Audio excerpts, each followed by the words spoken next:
El informativo Aquí y Ahora y la entrevista con nuestro personaje invitado.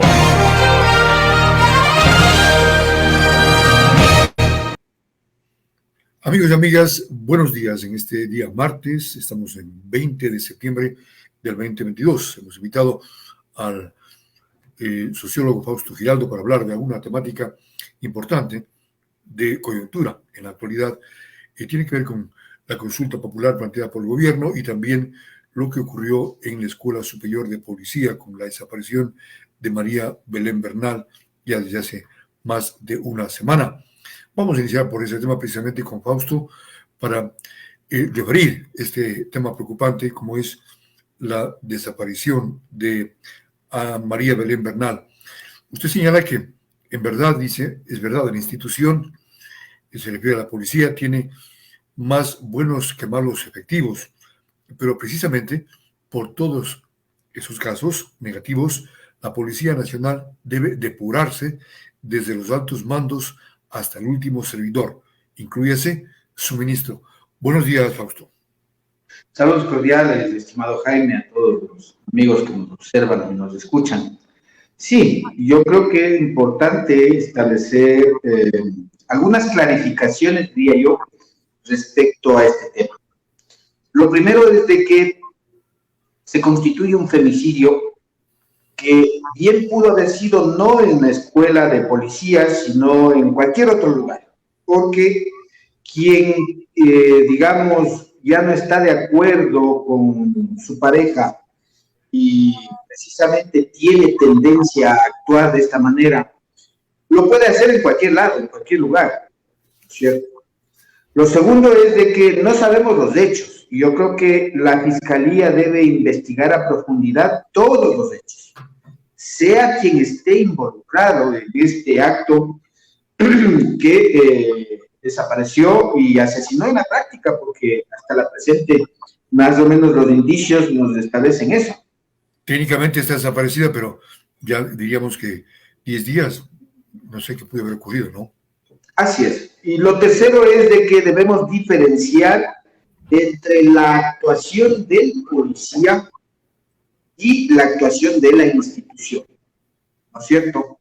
Porque no podemos generalizar y no podemos, como se dice popularmente, lanzar lodo con ventilador a la institución. Yo respeto mucho a la institución, pero sí creo que es necesario generar un proceso de depuración, porque es obvio que los malos elementos uniformados, en este caso en particular dentro de la escuela de policía, actuaron de manera indebida.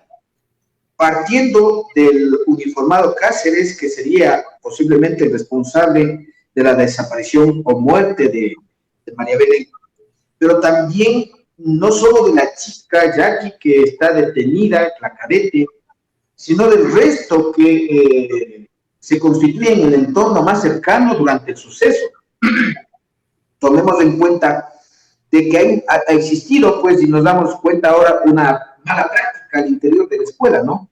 Hacer farras, fiestas, celebraciones con licor, etcétera, etcétera, al interior de la escuela de formación de policía. Imagínese usted, como quiera, si hubiese sido el club de oficiales, si hubiese sido la asociación de policías, el servicio activo, servicio pasivo, pero es la escuela de formación en donde se desarrolla este tipo de comportamientos que no son adecuados, sobre todo para lo que significa la generación de confianza y respeto por parte de la población a la entidad policial.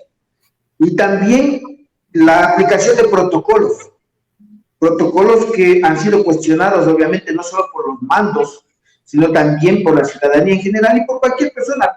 Lo que yo digo, si en la institución que yo trabajo, quienes laboran como guardias de la institución, realizan protocolos al momento de que alguien sale en un vehículo y abren la capota de atrás y abren las puertas y observan quién va, qué va, cómo va, qué lleva.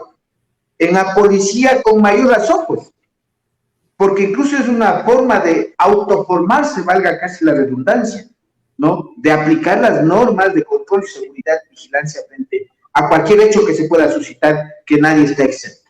Eso es lo que hay que establecer y por eso digo, hay que depurar la institución, desde la cabeza hasta el último servidor de la policía. Claro, decía el ministro del Interior, Patricio Carrillo, esta mañana, que si el guardia, no sé si llamar el guardia o el personal de control, no permitía el ingreso de la esposa, María Belén Bernal, no habría ocurrido esto. Es decir, se quiere cortar por lo más débil el tema, porque el asunto es estructural también, porque ahí había consumo de licor, había farras, como usted señala, que participaban las cadetes, en fin. Entonces no es solo el señor, el oficial, el policía que hace ingresar a la esposa, ¿no? No parte solo de ahí. Mire, yo creo que el ministro del Interior adolece de también un tema de falta de credibilidad por parte de la ciudadanía. Y le digo esto porque en plena crisis institucional, imagínese usted, toma la decisión de encargar el ministerio y viajar al exterior. Y el viceministro, en plena crisis institucional, toma la decisión de dejar encargado el despacho durante 4 o 5 días a una asesora. Es gravísimo para el control, para el funcionamiento de una institución. Por eso es que yo he señalado en primera instancia, el presidente de la República debería pedirle la renuncia por ese simple hecho. Porque al parecer sería una pequeña cosita, pero a la final es precisamente el desencadenamiento de una serie de hechos que se están suscitando al interior de la institución policial. Recién se denunció policías integrantes de unas bandas en el país. Me parece que ya servidora de la entidad de seguridad, resulta que suplanta a la hermana para realizar las pruebas, para que la hermana pueda ingresar a la entidad de seguridad. Militares y policías, digamos, desde la embajada norteamericana, retiradas la visa. Militares y policías vinculados a este tipo de pirámides del ahorro, etcétera, que hacen como los de Domnasa.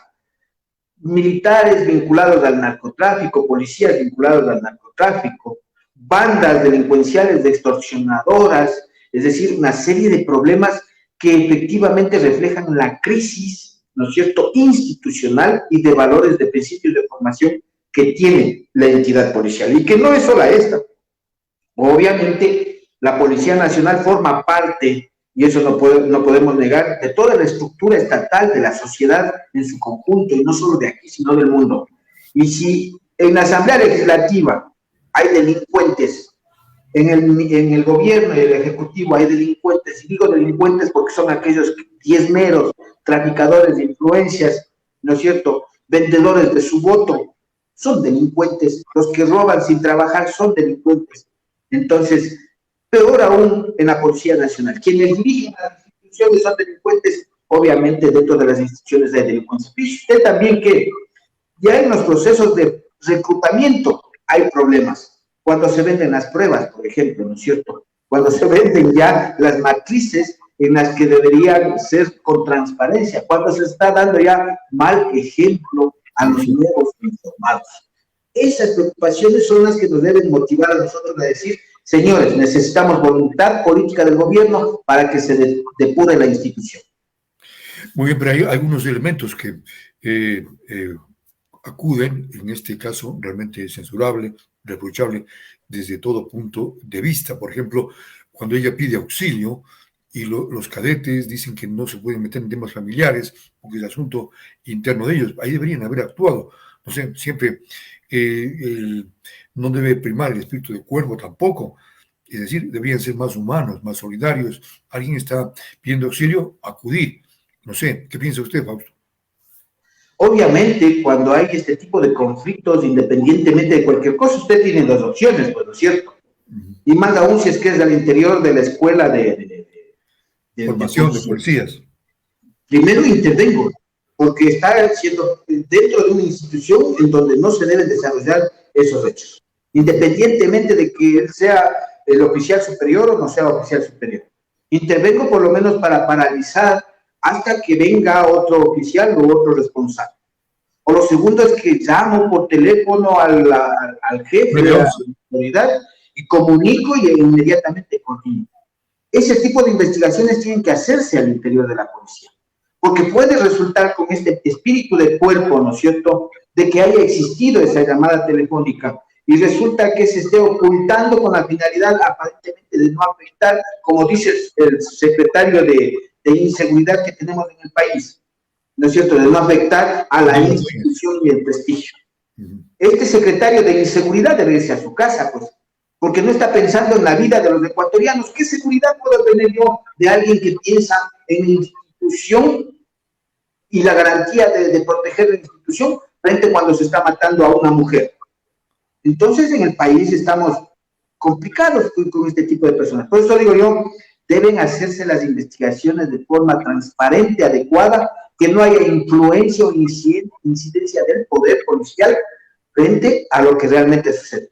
Y que se sancione. Aquí no se trata de pedir las cabezas por pedir las cabezas, porque también hay que aplicar el debido proceso y el derecho a la defensa de cada uno de los involucrados. Y si tienen que irse, pues tienen que irse. Pero lamentablemente, yo creo que no es solamente la depuración de los hechos sucedidos al interior de la escuela durante este suceso de la abogada Bernal. Debe hacerse una depuración integral. Y la depuración integral implica también la formulación de política pública de gobierno y de Estado para el desarrollo de las actividades de la Policía Nacional en términos integrales. Fíjese usted lo que hay una preocupación, don Jaime, que debemos señalar. En la consulta popular, el presidente de la República o el gobierno fundamenta en la primera pregunta sobre la intervención de las Fuerzas Armadas para el control de seguridad. Fundamenta algo relativo a lo que yo estoy señalando. Dice, en otras palabras, que la Policía Nacional no está preparada, no tiene capacidad para enfrentar a la delincuencia. Entonces, este es el reflejo justamente de lo que está sucediendo en el país. La policía no está preparada y, por tanto, se necesita depurar y prepararla en condiciones más óptimas de formación, capacitación y en instrumentos de insumos para que pueda enfrentar sus funciones y cumplir adecuadamente la responsabilidad de garantizar seguridad y vida para los ecuatorianos.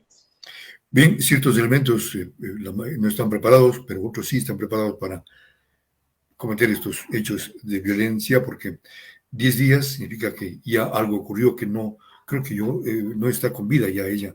¿O qué piensa usted en este drama que se está viendo en el país? Ya parece una película de Netflix, ¿no? No se sabe qué pasó allí. Claro, definitivamente nadie sabe, los únicos que saben son quizás los 3 involucrados que hasta la fecha. La una desaparecida, el otro fugado y la otra detenida. Yo creo que más allá de lo que haya sucedido, es el tema de una sociedad decadente que estamos viviendo. ¿Sí? Es el tema de una sociedad decadente, de la formación que tenemos los hombres y mujeres, no solo los hombres, sino las mujeres también, en la relación interpersonal que debemos manejarnos, y más aún cuando somos familia. Yo creo que los principios y valores están perdiéndose en estas relaciones y obviamente los resultados y consecuencias son estos. Sobre la base también entendido de que la sociedad ecuatoriana tiene un fuerte componente de formación patriarcal o machista, en el que la mujer debe ser sometida y el hombre pues es el dominante. Y obviamente también, aquí hay que ser muy claros, que no sea una respuesta reactiva el hecho de que se haya cambiado la dirección de la escuela por la mujer, porque también tomemos en cuenta que hay mujeres que oprimen, hay mujeres que reprimen, hay mujeres que tienen ese concepto también machista en su proceso de formación, y también hay mujeres que delinquen o hay mujeres que no tienen capacidad. Aquí no es un problema de hombre o mujer, es un problema de formación y capacidades de los seres humanos. Y también es un problema de violencia, porque no justifica un desentendimiento para asesinar o matar a alguien, y peor aún, que tenga complicidad de miembros de la policía. Usted señala, Fausto, respecto a la consulta popular, y hacemos un punto y aparte, las preguntas planteadas, dice, para este referéndum de enmiendas constitucionales, al parecer, no responden a las expectativas ciudadanas, demuestra aspectos complejos en el orden cumplimiento de funciones constitucionales y legales, y adicionalmente evidencia el futuro reparto de las instituciones y sus máximas autoridades, agudizando la pugna y el reparto. ¿Por qué dice esto?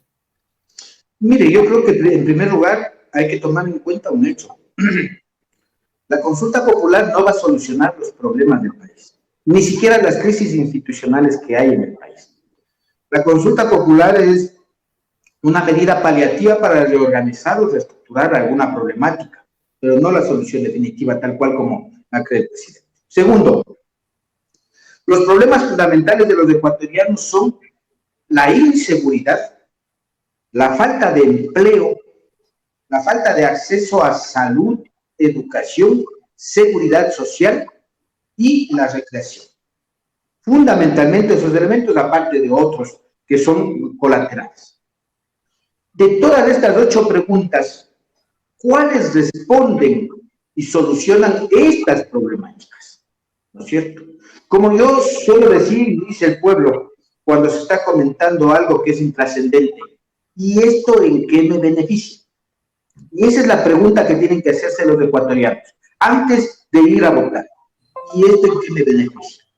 Se pide en la primera pregunta que los militares salgan a las calles, no como estado de excepción, sino de forma permanente.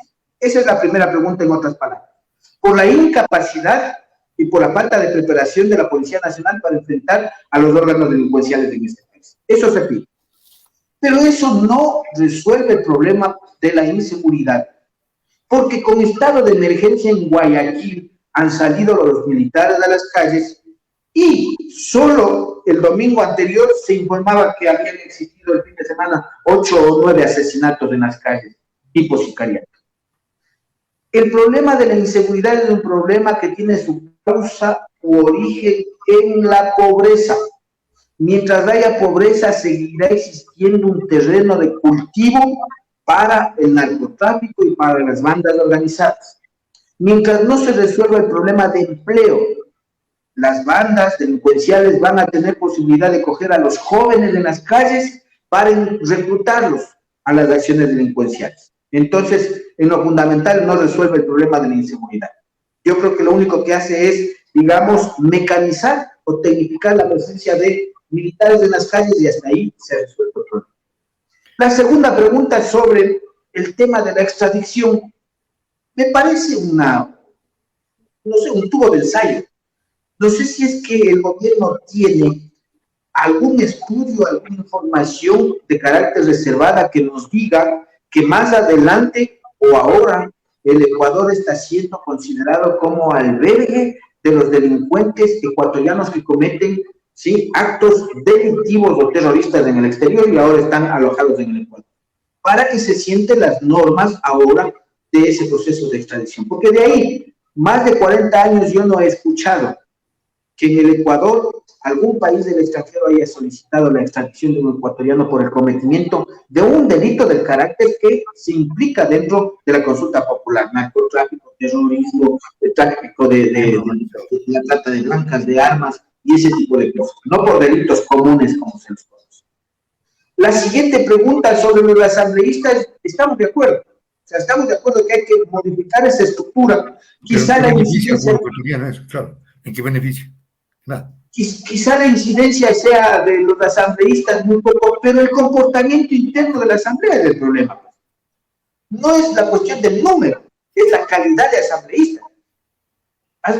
Pueden ser 200 asambleístas, como pueden ser 10 que son corruptos, ¿no es cierto?, que trafican sus votos, que trafican los puestos en el gobierno, entonces, y no hacen nada y no aprueban leyes en favor del pueblo ecuatoriano. Entonces, yo creo que es intrascendente frente a la necesidad de los ecuatorianos. La existencia o no de 1 o 10 o 1000 partidos políticos o movimientos políticos no creo que trascienda, porque el 5% de los ecuatorianos actúan en política. El 95% de los ecuatorianos se mantienen al margen. Debe hacerse incluso una auditoría respecto a esas afiliaciones que aparecen de adhesiones en los partidos, porque escuché recientemente a algunos aspirantes a la Policía Nacional que fueron al Consejo Nacional Electoral a sacar la certificación de no pertenecer a un partido, que estaban perteneciendo a un partido de un hermano del expresidente. Entonces, imagínese usted cómo se maneja esa situación. Yo creo que eso es intrascendente frente a la vida de los ecuatorianos. el tema del Consejo de Participación Ciudadana, que es la última parte que usted afirmaba en el relato respecto a la troncha, al reparto. El Consejo de Participación Ciudadana es el apéndice de la Asamblea Legislativa. Mientras en la Asamblea Legislativa se pelean por el poder, por la presidencia de la Asamblea Legislativa, en el Consejo de Participación Ciudadana se pelean quién dirige el Consejo. En la Asamblea se pelean por cuál se lleva el contralor, el fiscal, etcétera. En el Consejo de Participación Ciudadana se pelean por eso. Yo estoy de acuerdo que no se puede institucionalizar, ni se debía institucionalizar la participación y el control social. No se ha hecho nada en el país sobre promoción de la participación ciudadana. Este consejo y los anteriores consejos no han hecho nada en función de resolver estas necesidades. Y adicionalmente a ello, tienen una deuda pendiente, por corruptos unos y otros porque mientras están peleándose, no se han nombrado contralor, que están en funciones prorrogadas, procurador, Consejo Nacional Electoral, Consejo de la Judicatura, superintendencias, etcétera, etcétera. No han cumplido sus funciones. Todos deberían irse a su casa. La pregunta del gobierno plantea pasar las funciones a la Asamblea Legislativa y de vez en cuando al presidente de la República en caso de que la Asamblea Legislativa no designe rápidamente. Me parece entonces que esa es la pera dulce de la consulta popular, que significa el reparto, la troncha, que lo que no pueden hacer ahora con el Consejo de Participación Ciudadana, lo puedan hacer sin intermediarios directamente en la Asamblea Legislativa y el gobierno. Y las otras dos preguntas sobre el medio ambiente que me parecen que son folclóricas más bien, que son de adorno en función de captar la atención de los ecologistas y ambientalistas. Del resto yo no creo que sea trascendente esta consulta popular. Habría que incluir otras preguntas, no sé si habrá tiempo todavía para unas dos más, referentes a qué temas, por ejemplo, Fausto. Mire, yo creo que, primero, yo no estoy de acuerdo con lo que pretenden, porque de 9, 8 preguntas están planteadas. Les falta la una, la que vienen presionando el ministro de Finanzas, el ministro de Trabajo y las cámaras. Encima de las horas, ¿no? Trabajo por horas. Tiene que ver con las relaciones laborales. Y eso implica entonces el aumento de la jornada laboral o implicará también el tema de la contratación por horas, pero las garantías de seguridad social y de estabilidad sobre todo son las que preocupan a los trabajadores principalmente. Yo lo dudo que incluyan esta pregunta porque significaría dentro de toda su consulta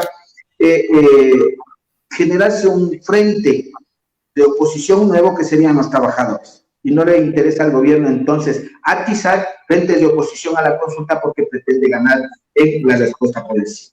Yo creo que hay preguntas importantes que debieron haberse hecho. Por ejemplo, el tema seguridad social.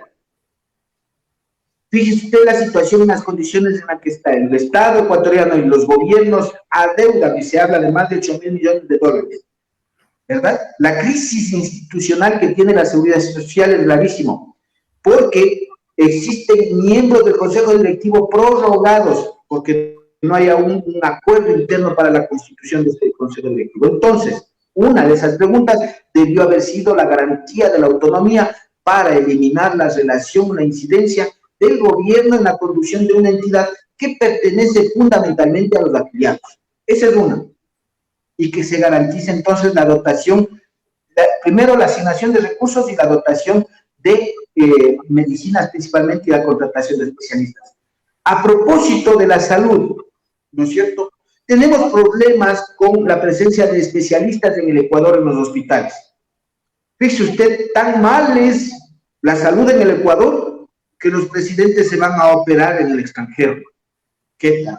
Cuando la lógica sería yo como presidente sacar pecho y decir en el Ecuador tenemos una salud y aquí me opero. Una consulta popular que garantice la apertura hacia la contratación de especialistas en los hospitales públicos, ¿no es cierto? Y de personas profesionales que puedan intervenir en la salud, que era otro elemento. Es un tema álgido que hay en el país y que no se consulta a los ecuatorianos ni siquiera. Aquí se hace lo que les da la gana sobre el tema de la deuda externa. Estamos sobreendeudados, superior al Producto Interno Bruto. Se hablaba de que podía ser hasta el 40% y ahora se dice que estamos sobre el 60% del endeudamiento. Entonces, hay que resolver una problemática de esta naturaleza, quizá para determinar a dónde deben asignarse los recursos económicos del Estado ecuatoriano en función de resolver las necesidades fundamentales del país. Yo creo que hubiese sido interesante, Jaime, de que se constituya una mesa técnica de formulación de las preguntas de la consulta popular. Y quien pudo haber liderado esta mesa técnica era la academia, eran las universidades, que son el centro del conocimiento que pudieron arrancar la incorporación de otros sectores para aportar en esta formulación. Y desde ahí hubiesen surgido otras interrogantes más necesarias para la solución a problemas que tenemos los ecuatorianos y ecuatorianas y que beneficiaría a la mayoría de ecuatorianos y ecuatorianas. Muy bien, quiero agradecer al sociólogo Fausto Giraldo por su importante criterio, siempre oportuno en esta mañana. Gracias, Fausto, y que tenga un buen día. De igual manera, muchas gracias. Un buen día a usted. Muy bien. Fausto Giraldo en Expectativa.